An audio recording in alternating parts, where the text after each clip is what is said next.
સ્વાધ્યાય 13.2 દાખલા નંબર 1. અહીં હવે આપણે કિંમત મૂકવાના દાખલાઓ છે તે સોલ્વ કરવાના છે. સૌપ્રથમ પહેલી રકમ છે કે જો m બરાબર 2 હોય તો નીચેના પદની કિંમત શોધો. આપેલી કિંમત છે તે આપેલા પદમાં મૂકવાની અને તેનો જવાબ છે તે મેળવવાનો. જો સૌપ્રથમ પહેલી રકમ છે m-2. અહીં કહેલું છે કે m બરાબર 2 લેવાના છે.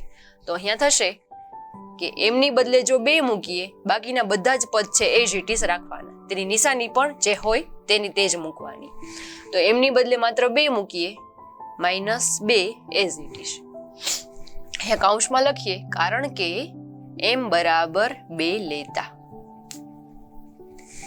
તો હવે 2 - 2 તો જવાબ થશે 0. એટલે કે જો આપેલા પદમાં m ની કિંમત 2 મૂકીએ તો જવાબ 0 થશે. બહુ સિમ્પલ પ્રકારના દાખલા છે. નેક્સ્ટ રકમ 3m - 5. અહીંયા ફરીથી m બરાબર 2 મૂકીએ, અહીંયા શું થશે?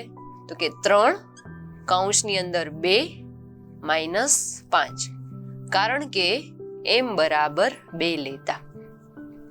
તો હવે સાદું રૂપ આપીએ, 3 × 2 એટલે થશે 6 -5 પ્લસ માઇનસ માઇનસ 6 માંથી 5 જાય તો વધશે 1. આ થશે આપણો જવાબ. અહીંયા માત્ર ધ્યાનમાં એ રાખવાનું છે કે જ્યારે બાજુબાજુમાં બંને પદ હોય તો તેની વચ્ચેનો સંબંધ છે તે ગુણાકારનો હોય છે અને ત્યારબાદ તેની નિશાની મૂકવાની થશે. તો આપણો જવાબ થશે 1.